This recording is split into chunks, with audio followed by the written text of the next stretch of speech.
Welcome to our video tip series where I'll be sharing production tips that can be applied directly to our plays.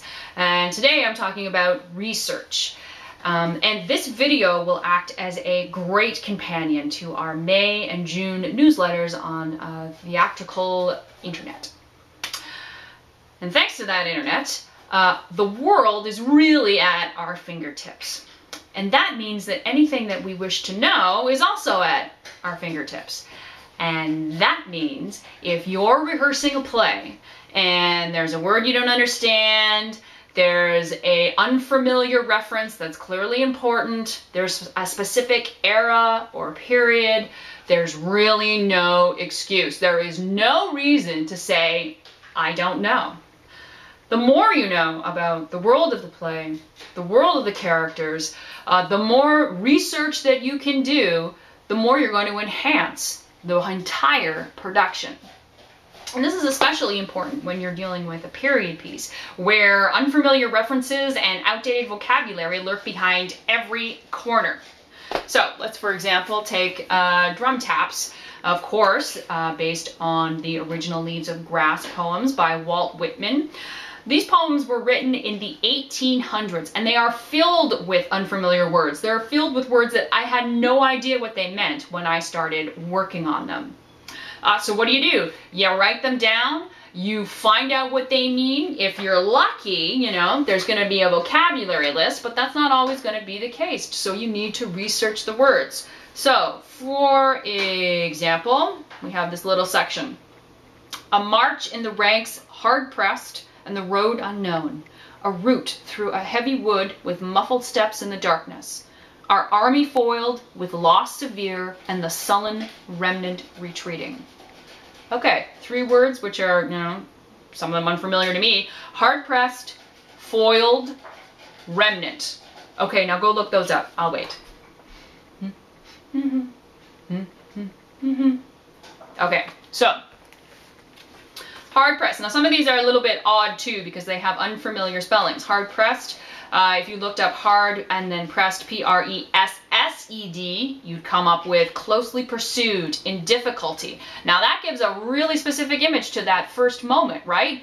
Our march in the ranks hard-pressed and the road unknown. So they're being in pursuit and they don't know really where they are. Foiled, prevent success, frustrate. Again, that adds an image. Their army, total losses.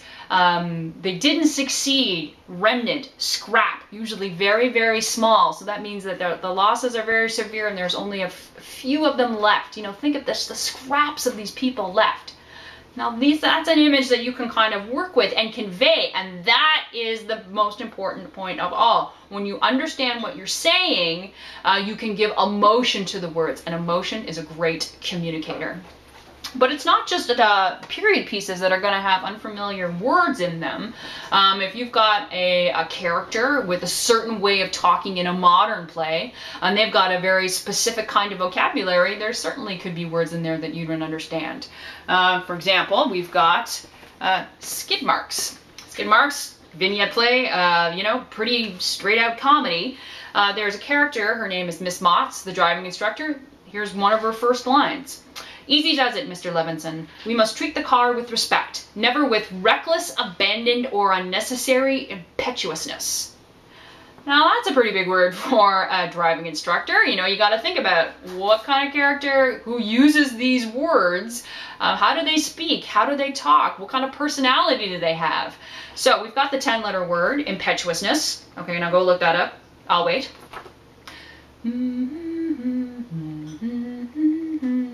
Okay, impetuousness. Forceful energy or motion, impulsive, passionate.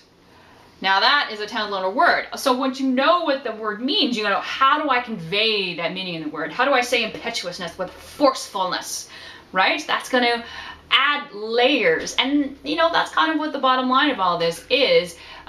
You want to be able to speak with knowledge. You know, you're not just speaking words. You want to embody them with meaning and knowing what the words mean. Doing some research is going to add support and depth to your acting. Of course, research is not just about vocabulary words, right?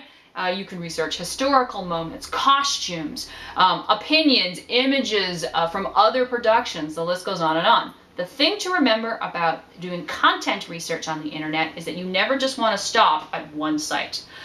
Internet is a wonderful resource, but not every site is 100% accurate, nor do they have all the information.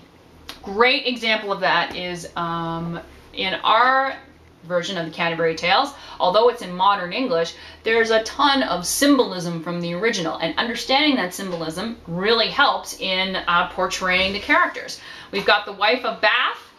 Wife of Bath. 5 times have I been down the aisle, not to mention the company of youth. I have dipped my toe in many a stream, from Rome to Spain and back again. My face in stockings may be red, but respectable am I through and through. Much is made, essays totally written about the red stockings of the Wife of Bath. So you might go to one website and you will see there right away, red is a symbol for lust, and you go, okay, I'm done, that's my research.